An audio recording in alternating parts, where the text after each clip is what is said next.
हैं। इससे पहले मैंने आपको वैद्युत क्षेत्र की तीव्रता कूलाम का नियम के बारे में बता चुका था। आज मैं एक ऐसे डेरिवेशन के बारे में बताने चल रहा हूं जो कि एग्ज़ाम की दृष्टिकोण से बहुत इंपॉर्टेंट है। यह इसलिए इम्पोर्टेंट भी रखता है क्योंकि ये फार्मूला आगे आने वाले डेरिवेशन बहुत ही ज़्यादा इम्पोर्टेंट रहेगा, इसलिए इसको आप लोग अच्छी तरह से समझिएगा। और इसको पढ़ने से अच्छे आपको वैद्युत क्षेत्र की तीव्रता बताया था। अगर आप उसको अच्छी तरह से पढ़ लेंगे दोबारा तो ये आपको अच्छा और समझ में आएगा। चलिए मैं शुरुआत करता हूँ। देखिएगा बच्चों, इसमें होता क्या है कि जैसे कहा जा रहा है कि बिंदु आवेश के कारण वैद्युत क्षेत्र की तीव्रता। इसमें सबसे पहले आप करते क्या हैं कि मान लेते हैं हमारे पास एक प्लस क्यू कूलाम है जो कि बिंदु O पर स्थित है। फिर इस प्लस कूलाम आवेश से r मीटर की दूरी या कुछ डिस्टेंस मान लेते हैं, जैसे मान लेते हैं r मान लेते हैं। r डिस्टेंस पर एक पॉइंट हम P लेते हैं।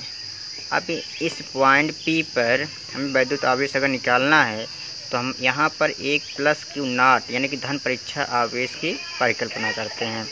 अब यह आवेश जो है ये आपका किसी परावैद्युत माध्यम में भी हो सकता है या किसी क्या कहते हैं आपके निर्वात के लिए भी हो सकता है।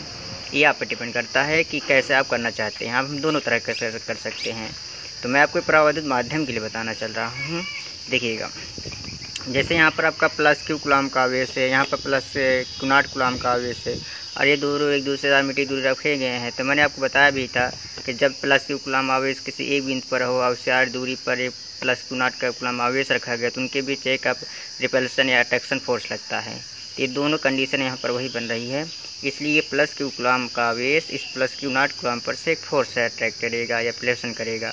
तो उस फोर्स का ना जो मान है वो कूलाम के नियम के अनुसार देखा जाए तो आपको निकल कर आएगा F =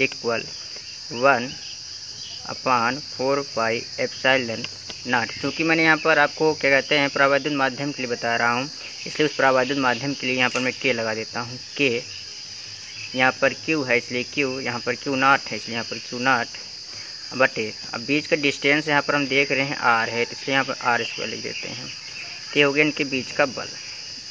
ये फार्मूला मैंने आपको पिछले वाले लेक्चर में बताया भी था, दोबारा आप लोग इसको समझिएगा और अच्छे समझ में आएगा। चलते हैं आगे, देखते हैं हमें निकालना क्या था। देखिएगा आपको टॉपिक लिखा गया बिंदु आवेश के कारण वैद्युत क्षेत्र की तीव्रता, हमें ये बताना है।